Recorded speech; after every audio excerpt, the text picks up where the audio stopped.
Le renouveau, le mot d'aujourd'hui. Et pour renouveau, moi, je vais prendre l'approche du calendrier parce que dans Altar, j'ai une notion de calendrier parce qu'il y a des événements qui se passent. Entre autres, à la fin de l'année, qui est 12 mois, parce que c'est beaucoup plus simple à gérer comme ça, et c'est avec ça qu'on est habitué, il y a une période qui s'appelle le voile. Alors, la lumière se couvre, une espèce de brume sort du sol, et puis il reste à peu près 1 ou 2 pieds d'auteur en permanence.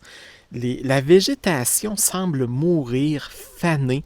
C'est comme si le monde s'arrêtait durant ces 3 mois-là. Et qui dit plus de lumière dit horreur qui sortent des sous-sols.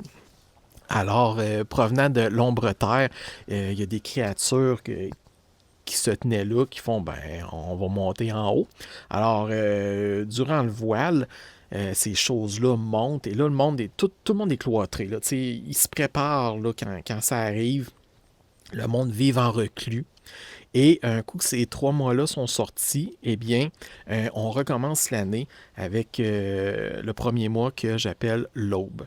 Et ben, c'est une période de deuil dont ça commence avec la première semaine, les lamentations pour pleurer les morts qu'il y a eu durant le voile parce que c'est quasiment inévitable qu'il y en ait. Là. Je veux dire, c'est trop dangereux. Et ensuite vient le festival de la nouvelle vie pour ben, célébrer le retour des choses parce que la végétation reprend vie.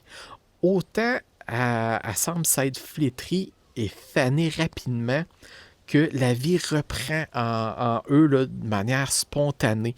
Euh, c'est un phénomène sur Altar. Comme ça que j'utilise le mot renouveau pour le RPGAD. Alors, tu sais, tout le cycle avec le voile qui détruit et ensuite en début d'année que tout reprend, le monde reprend leur activité, le commerce va reprendre aussi avec, il va y avoir 2 périodes de moisson, ces choses-là, le monde va célébrer. Et ensuite, ben, on se renferme parce que c'est juste des choses, c'est juste la noirceur qui envahit tout. Alors, Altar se renouvelle de cette manière-là.